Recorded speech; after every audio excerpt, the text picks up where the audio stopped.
Welcome back, friends. In today's lecture, we are going to cover the topic life processes part 2. आज के lecture में हम life processes का part 2 करेंगे, जिसमें हम डिस्कस करेंगे हिटोट्रॉफ्स एंड हिटोट्रॉफिक न्यूट्रिशन। तो आइए शुरू करते हैं। आइए पहले बात करते हैं what is nutrition. Every activity requires energy. कोई भी एनिमल, कोई भी प्लांट हो, उसको हर एक एक्टिविटी के लिए एनर्जी चाहिए।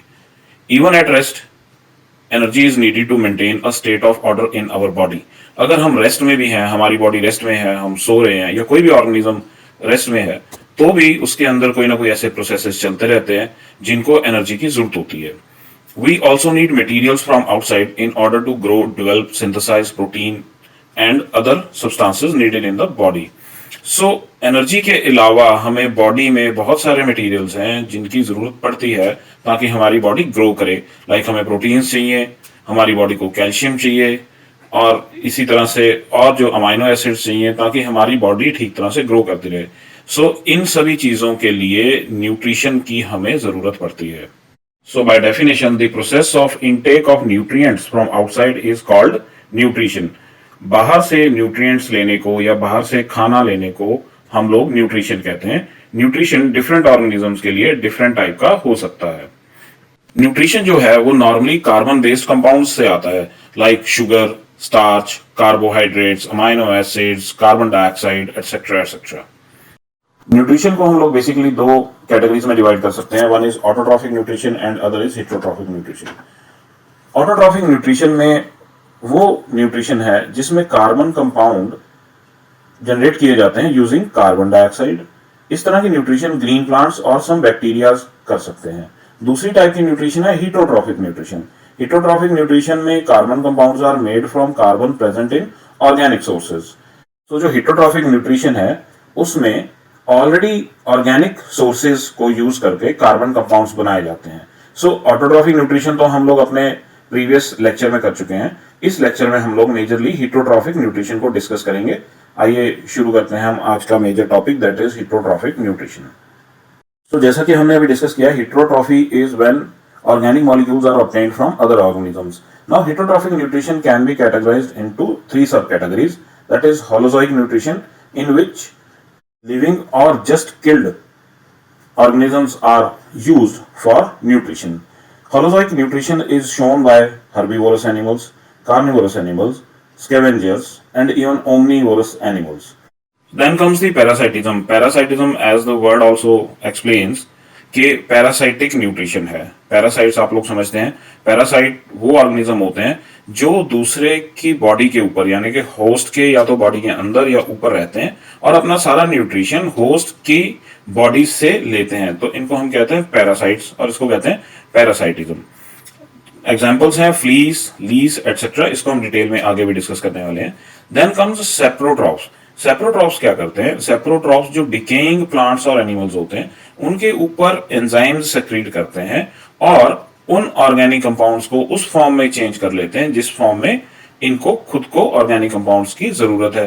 तो इस तरह से ये थ्रू एंजाइम्स डिकेइंग जो हमारे प्लांट्स या एनिमल्स हैं उनका यूज करके अपने लिए ऑर्गेनिक कंपाउंड्स बनाते हैं। आइए अब हम इन सबको डिटेल में डिस्कस करते हैं। What is heterotrophic nutrition? All animals and non-photosynthetic plants are classified as heterotrophs.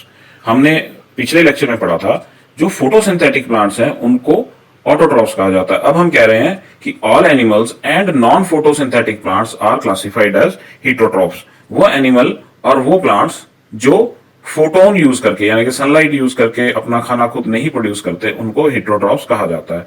They are unable to prepare food by themself. ये हेटेरोट्रॉफ्स जो हैं ये अपना खाना खुद नहीं बना पाते हैं। Heterotrophs resort to other various forms of nutrition. Heterotrophs दूसरी जगह से न्यूट्रिशन लेते हैं। Heterotrophs are always consumers in a food chain. Food chain आपने पिछली क्लास में पढ़ी है, हम नेक्स्ट स्लाइड में डिस्कस भी करेंगे।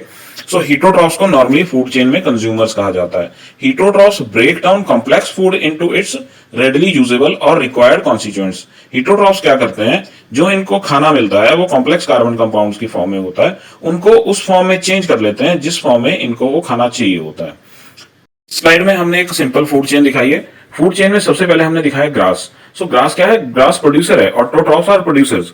अब ग्रास को खाने के लिए जो फर्स्ट प्राइमरी कंज्यूमर है दैट इज a grasshopper या similar organisms. Then there are secondary consumers like birds which can eat these grasshoppers, they can also eat grass. Then there are further tertiary consumers like snake, and there are the final consumers जिनको apex predators कहते हैं. ये snacks को खा सकते हैं या tertiary consumers को ये कंज्यूम कर सकते हैं, लेकिन इनको कोई भी कंज्यूम नहीं करता. They are the apex predators. But when these apex predators and in fact इनमें से कोई भी डेड एनिमल जब डिके होने लग जाता है तो डिके का काम कौन करते हैं? डीकंपोजर्स करते हैं. So all these except the grass they are all heterotrophs, because ये सभी अपना खाना किसी और ऑर्गेनिज्म से ले रहे हैं, अपना खाना खुद प्रोड्यूस नहीं कर रहे हैं. सो आइए अब सभी न्यूट्रिशन की टाइप्स को थोड़ा सा डिटेल में समझते हैं. सो होलोजोइक न्यूट्रिशन में क्या होता है? Holozoic nutrition involves ingestion and internal processing of food. Food may be solid, it may be liquid. Steps involved are ingestion, digestion, absorption, assimilation, and excretion. Examples: all vertebrates and some unicellular organisms such as amoeba exhibit holozoic nutrition. So holozoic nutrition में क्या होता है? इसमें पहले food ingest किया जाता है, मतलब अपनी बॉडी के अंदर लिया जाता है और उस फूड की प्रोसेसिंग की जाती है. ये फूड सॉलिड भी हो सकता है, लिक्विड भी हो सकता है. जैसे हम रोटी खाते हैं, पानी भी पीते हैं, जूस भी पीते हैं. सो हम लोग बेसिकली होलोजोइक न्यूट्रिशन को एंजॉय कर रहे हैं. हम लोग पहले उसको खाते हैं और फिर उस फूड की अंदर प्रोसेसिंग होती है. इस प्रोसेसिंग के क्या क्या स्टेप्स हैं? पहला स्टेप तो हो गया इंजेक्शन, यानी कि हमने फूड अंदर लेके गए. देन कम्स डाइजेशन, इस फूड को डाइजेस्ट किया जाता है. Then after digestion the main जो उसमें से इंग्रेडिएंट्स हमको चाहिए होते हैं उनको एब्जॉर्ब किया जाता है. देन एसिमिलेशन, एसिमिलेशन का मतलब है कि हमें जो न्यूट्रिएंट्स वहां से मिले वो रिक्वायर्ड पार्ट्स में भेज दिए जाते हैं. और लास्ट इज एक्सक्रीशन. एक्सक्रीशन में जो हमारे बॉडी में एक्स्ट्रा ऐसे कंपाउंड्स रह गए जिनकी बॉडी को जरूरत नहीं है आफ्टर डाइजेशन, तो उनको बॉडी बाहर थ्रो कर देती है. इसको हम एक्सक्रीशन कहते हैं. एंड इस तरह की जो होलोजोइक न्यूट्रिशन है वो कौन शो करते हैं? ऑल वर्टिब्रेट्स, यानी कि रीढ़ की हड्डी वाले सारे animals. Then and also some unicellular organisms such as amoeba. Now the type of holozoic organisms. Holozoic organisms की 3 कैटेगरीज हैं, जिसमें आते हैं हर्बीवोर्स, कार्निवोर्स एंड ओमनिवोर्स.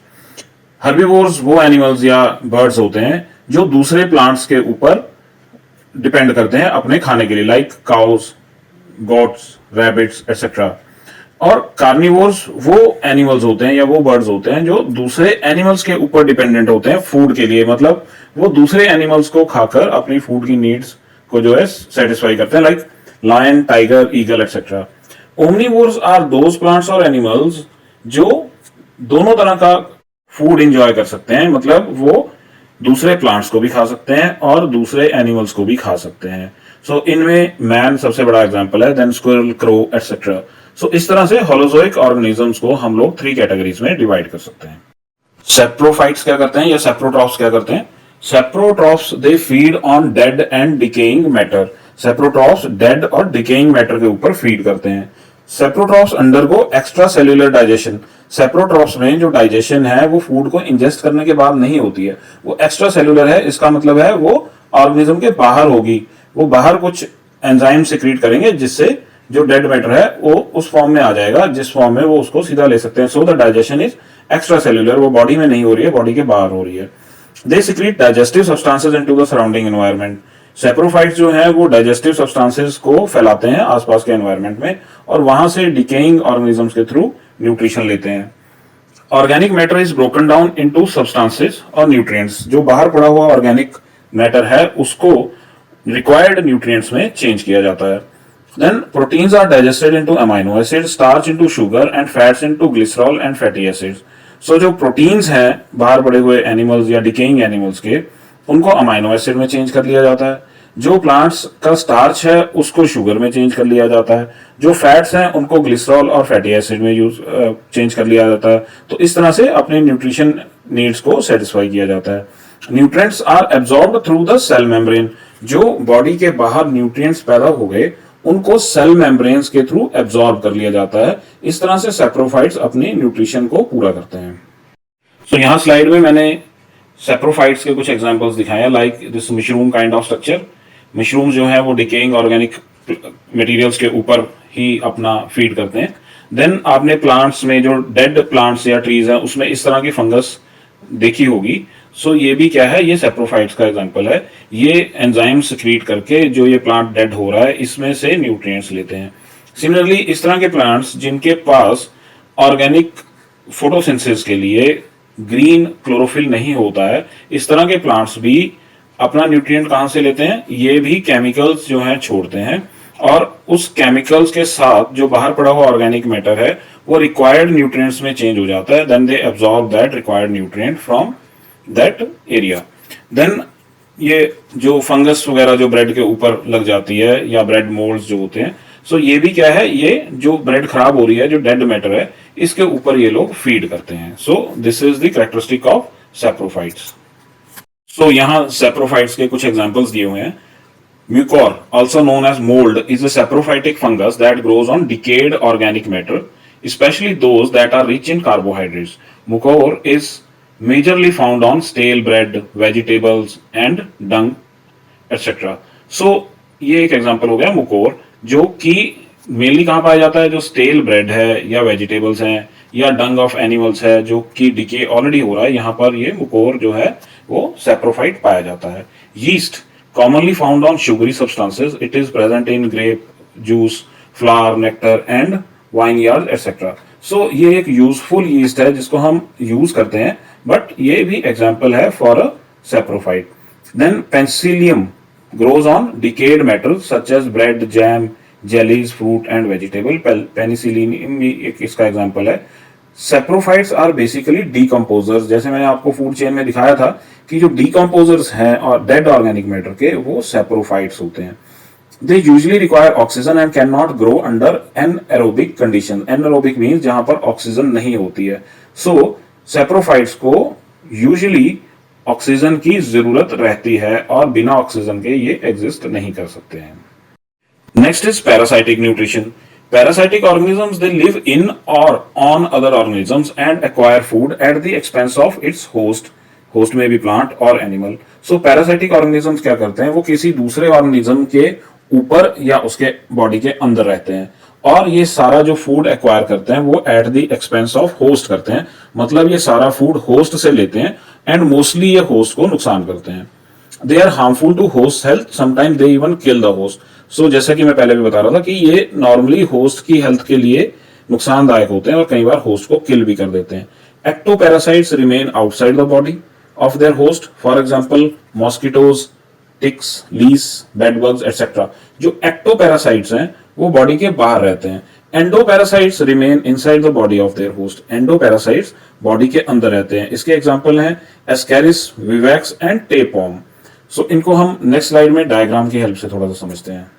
सो यहाँ पर मैंने कुछ पिक्चर्स की हेल्प से पैरासाइट्स दिखाने की कोशिश की है। फर्स्ट पिक्चर में आप देखोगे कि एक पेड़ है और ये आपने नॉर्मली देखा भी होगा, उसके ऊपर एक बेल या जिसको हम हिंदी में लता कहते हैं या इंग्लिश में हम जिसको क्रीपर कह देते हैं, वो उस पेड़ के ऊपर लग गया और वो पेड़ से ही न्यूट्रिशन ले रहा है और पेड़ को ही नुकसान करता रहता है।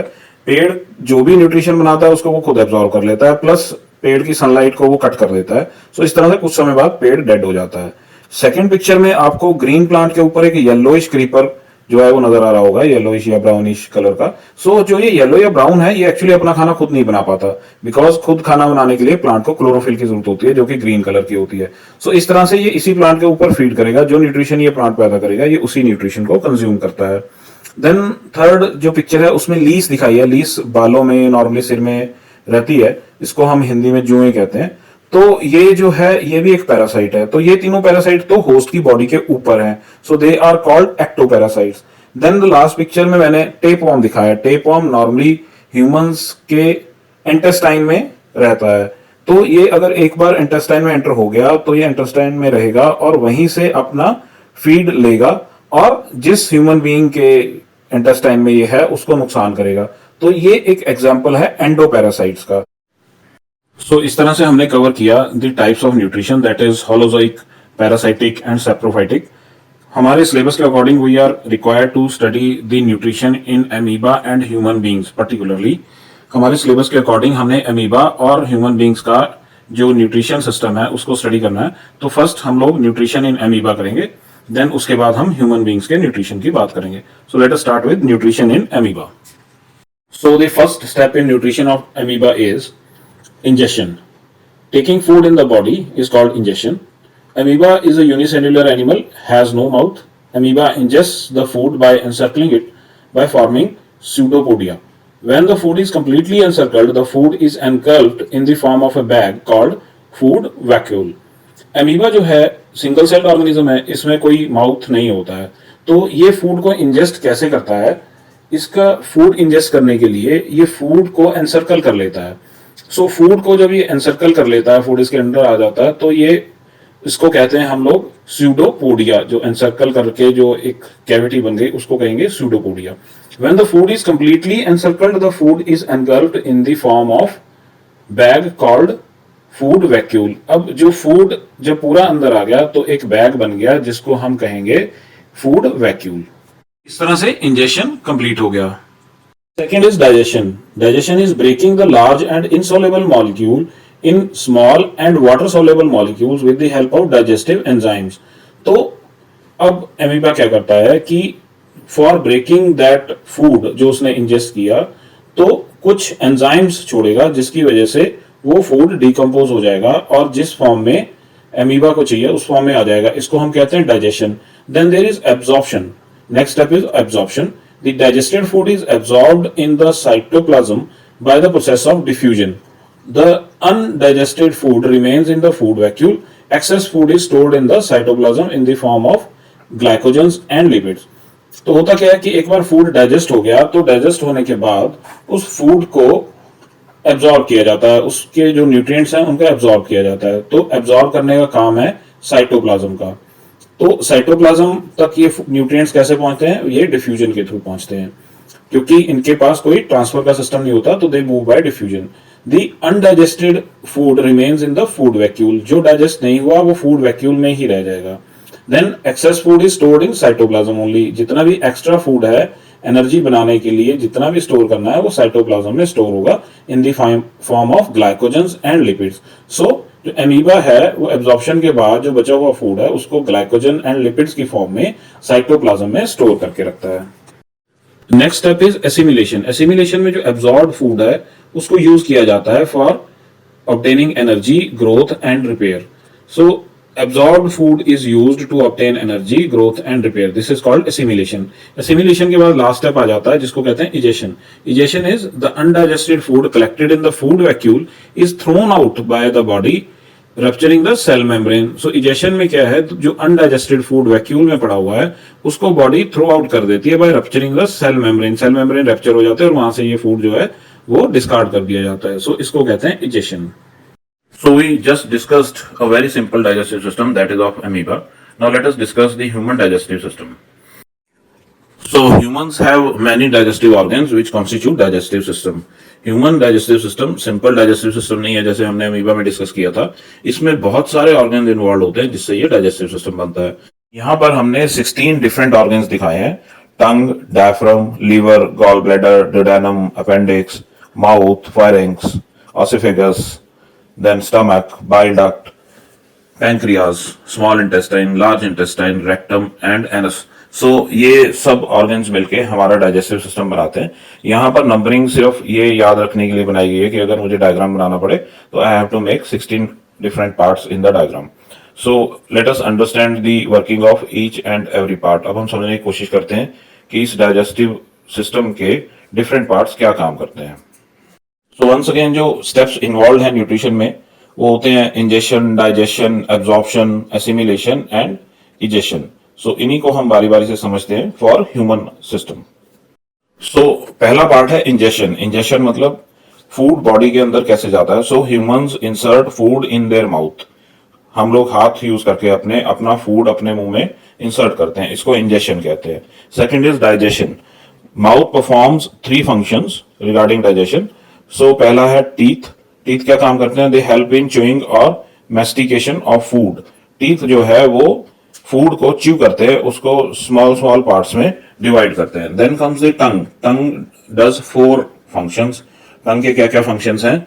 swallowing the food, pushing the food towards the teeth, tasting the food, mixing of food with saliva. So tongue swallow करने में हेल्प करती है, फूड को टीथ की तरफ पुश करती है ताकि वो बारी बारी और छोटा होता रहे और क्रश होता रहे. देन टेस्टिंग ऑफ फूड, टंग जो है हमें फूड का टेस्ट बताती है कि अच्छा है खराब तो नहीं है।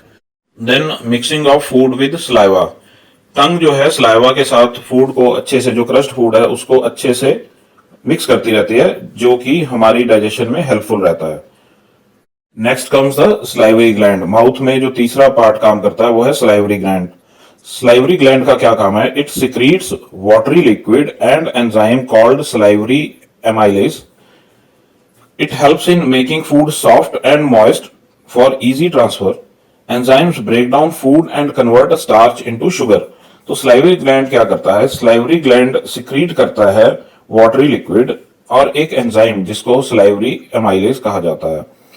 एक तो ये जो लिक्विड है ये फूड को सॉफ्ट रखता है और मॉइस्ट रखता है। ये सॉफ्ट और मॉइस्ट फूड जो है ये हमारे बाकी की सिस्टम में इजीली ट्रेवल कर जाता है। देन जो एंजाइम है वो ब्रेक डाउन करता है स्टार्च को शुगर में, जो भी स्टार्च हमने लिया है विद फूड ये इसको शुगर में चेंज करने का भी काम करता है। Next part is oesophagus. Oesophagus के स्पेलिंग कुछ जगह पर ई से शुरू हो रहे हैं और कुछ जगह पर ये OESOPHAGUS लिखे जाते हैं।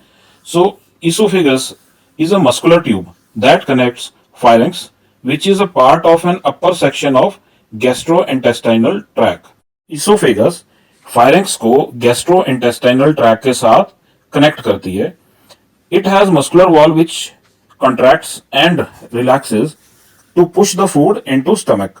The contraction and relaxation is called peristaltic movement. तो जो ये ट्यूब टाइप का स्ट्रक्चर है it is muscular in nature, तो ये बारी बारी से कंट्रैक्ट और रिलैक्स होती है। जब ये कंट्रैक्ट और रिलैक्स होती है तो जो फूड है that is pushed down from the pharynx towards the stomach, क्योंकि फूड एकदम से नीचे नहीं गिर सकता, तो इस ट्यूब के थ्रू, वो स्लो मूवमेंट के थ्रू हमारे स्टमक में एंटर होता है। तो इस तरह से ईसोफेगस जो हमारा फायरेंक्स है वहां से फूड को लेकर ट्रांसफर करती है to the gastrointestinal tract. Next comes the part stomach. Stomach क्या काम करता है? स्टमक एक जे शेप्ड ऑर्गन है on the left hand side of the abdomen. It is, हमारे जो एब्डोमेन है उसके लेफ्ट हैंड साइड पर एक ऑर्गन रहता है जो यहाँ थोड़ा सा जे शेप में दिखाया हुआ है, नंबर 11 से डायग्राम में हमने इसको दिखाया। It serves as a muscular bag for storage of food and provides enough time to digest. ये फूड को स्टोर करता है और उसको टाइम प्रोवाइड करता है डाइजेशन के लिए। Food is churn for 3 hours, 3 घंटे के लिए खाना यहाँ पर रहता है और उसको मिक्स किया जाता है। जो ये 3 आवर्स हैं ये वेरी करते हैं डिपेंडिंग अपॉन किस तरह का फूड इनटेक लिया गया है, ये टाइम वेरी कर सकता है। It contains gastric gland which secretes gastric juices which contains pepsin, gastric amylase, gastric lipase, HCl acid, then mucus, renin etcetera. Stomach में गैस्ट्रिक जूसेस प्रोड्यूस होते हैं लाइक पेप्सिन। पेप्सिन का क्या काम करता है? ये प्रोटीन्स को डाइजेस्ट करने में हेल्प करता है। सिमिलरली गैस्ट्रिक एमाइलेज जो है वो कार्बोहाइड्रेट्स को डाइजेस्ट करने में हेल्प करता है। गैस्ट्रिक लाइपेज वो लिपिड्स को डाइजेस्ट करने में हेल्प करता है। Then HCl acid is produce. HCl acid का क्या काम है? ये फूड को एसिडिक कर देता है ताकि उसमें अगर कोई जर्म्स हैं तो वो खत्म हो जाएं, और फूड को एक्शन के लिए तैयार करता है फॉर गैस्ट्रिक एंजाइम। तो एसिडिक होने से जो गैस्ट्रिक एंजाइम है वो इजीली फूड को के ऊपर एक्शन कर सकते हैं, उसको डाइजेस्ट कर सकते हैं। Then comes mucus. म्यूकस जो है वो एक स्पेशल टाइप का लिक्विड प्रोड्यूस होता है क्योंकि हमारे स्टमक में एसिड प्रोड्यूस हो रहा है। एसिड जो है वो स्टमक के लिए नुकसानदायक हो सकता है, उसको हार्म कर सकता है। एक लिक्विड प्रोड्यूस होता है जिसको कहते हैं म्यूकस। म्यूकस जो है लाइनिंग बना लेता है अराउंड द स्टमक ताकि एसिड से स्टमक को कोई नुकसान ना हो। Then comes renin. Renin is present in infant stomach for curdling of milk. जो छोटे बच्चे होते हैं वो बार बार मिल्क की इनटेक लेते हैं तो उनके बॉडी में एक स्पेशल जो जूस पैदा होता है दैट इज रेनिन। रेनिन क्या काम करता है? मिल्क को डाइजेस्ट करने में हेल्प करता है। जो नेक्स्ट हमारा ऑर्गन है that is called duodenum. Duodenum जो है उसमें 2 पार्ट्स हैं, लीवर एंड पैंक्रियाज। जो लीवर है that produces bile juice which is stored in gall bladder. Liver bile juice produce करता है जिसको गॉल ब्लैडर में स्टोर किया जाता है। It makes food alkaline to help in emulsification of fats. ये फूड को एल्कलाइन करता है ताकि वो इजिली इमल्सिफाई हो सके। Then the emulsification of fat becomes easier for enzyme to digest. जो इमल्सिफाइड फैट्स होंगे वो एंजाइम्स के लिए इजी हो जाते हैं डाइजेस्ट करने, इसलिए यहां पर इमल्सिफिकेशन की जाती है। Then comes pancreas. Pancreas is a gland parallel and beneath the stomach. Stomach के नीचे और थोड़ा सा पैरेलल एक ऑर्गन है जिसको पैंक्रियाज कहा जाता है। पैंक्रियाज क्या करता है? पैंक्रियाज जो है पैंक्रियाटिक एमाइलेज प्रोड्यूस करता है जो कि कार्बोहाइड्रेट्स को डाइजेस्ट करता है, और पैंक्रियाटिक लाइपेज डाइजेस्ट करता है लिपिड्स को।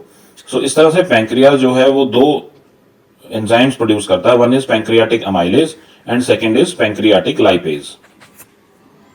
अब इसके बाद फूड जो है वो स्मॉल इंटेस्टाइन में भेज दिया जाता है। What is small intestine? Small intestine जो है ये एक्चुअल में लॉन्गेस्ट पार्ट है किसी भी ऑर्गन का।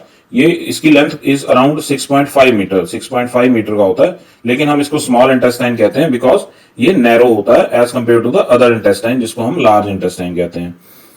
स्मॉल इंटेस्टाइन में इंटेस्टाइनल जूस या जिसको हम सुकोस एंट्राइकस कहते हैं वो एक्ट करते हैं। ये mixture of various type of juices होता है जो हमारा पार्शली डाइजेस्टेड फूड है, जो स्टमक में डाइजेस्ट हो गया कुछ हद तक, उसको फाइनली यहां पर डाइजेस्ट किया जाता है। So what is the working of small intestine? Small intestine partially digested carbohydrate को ग्लूकोज में चेंज करता है, partially digested protein to amino acid change करता है, partially digested fats to fatty acids and glycerol change करता है। Herbivores have longer intestines to digest cellulose. जो herbivores हैं उनकी इंटेस्टाइन लॉन्गर होती है as compare to carnivores. The third step in digestion is absorption. The digested food is taken up by the walls of the intestine.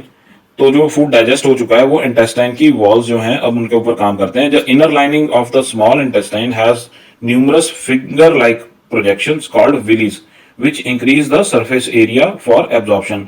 तो जो intestine की inner जो lining है उस पर फिंगर लाइक प्रोजेक्शंस होती हैं, छोटे छोटे पोर्शंस बाहर आ रहे होते हैं जिनको विलीज कहते हैं। ये विलीज जो है सरफेस एरिया बढ़ाने का काम करते हैं बिकॉज यहाँ पर फूड में से जो जरूरी न्यूट्रिएंट्स हैं, जो डाइजेस्टेड फूड में से जरूरी न्यूट्रिएंट्स हैं, उनको एब्जॉर्प्शन का काम किया जा रहा है।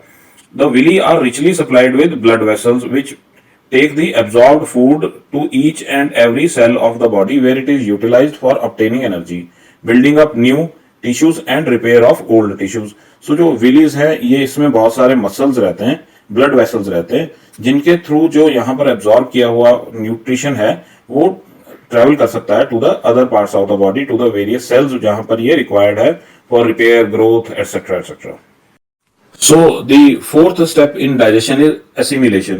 Assimilation क्या है? Assimilation में nutrients are carried to body cells where it is used to obtain energy for growth and repair. So assimilation में क्या है? जैसे कि हमने पहले भी पढ़ा था कि जो बिगर ऑर्गेनिजम्स हैं उनको रिक्वायरमेंट होती है एक ट्रांसपोर्टेशन सिस्टम की, क्योंकि सारा जो फूड या न्यूट्रिशन है वो एक सिस्टम के थ्रू हो रहा है जिसको हमने डाइजेस्टिव सिस्टम कहा, लेकिन यहां से प्रोड्यूस होने वाला न्यूट्रिशन या एनर्जी वो सभी पार्ट्स में चाहिए बॉडी के, तो एक ट्रांसपोर्टेशन सिस्टम है जिसके थ्रू ये भेजा जाता है to the other parts of the body. So assimilation में nutrients are carried to body cells where it is used to obtain energy for growth and repair. The last and the final part of our digestive system is egestion. Egestion में first of all the large intestine works. तो large intestine का क्या काम है? ये एक thick long tube है measuring around 5 feet in length. तो इसमें बहुत सारे बैक्टीरियाज प्रेजेंट होते हैं। It consist of bacterias which are normally symbiotic bacterias that support in break down of waste to fetch small nutrients. Symbiotic से हमारा मतलब है कि जो बैक्टीरिया हमें नुकसान नहीं करेंगे, ये हमारे इंटेस्टाइन में काम करते हैं हमारे फायदे के लिए। Then comes the function that is large intestine absorbs water from undigested and unabsorbed food, rendering the waste in a semi-solid form. Large intestine क्या करता है? जो अनडाइजेस्टेड फूड है या जो अनएब्जॉर्ब फूड है उसमें से वाटर एब्जॉर्ब कर लेता है, और ये एक्सेस वाटर है, और इससे क्या होता है कि जो वेस्ट है वो सेमी सॉलिड फॉर्म में आ जाता है। This semi solid food is stored in rectum for some time which is eliminated through anus in the form of faeces. So जो ये सेमी सॉलिड फूड है ये रेक्टम को ट्रांसफर कर दिया जाता है। For some time it stays in the rectum and after that it is thrown out of the body or discarded out of the body through anus. Elimination of waste from body is known as ingestion or defecation. So इस तरह से जो waste product body में बने थे उसको body से बाहर through anus discard off कर दिया जाता है। So we have completed our lecture with that. Thank you so much. Please like, share and subscribe our channel. You can contact us at globalchalk303@gmail.com.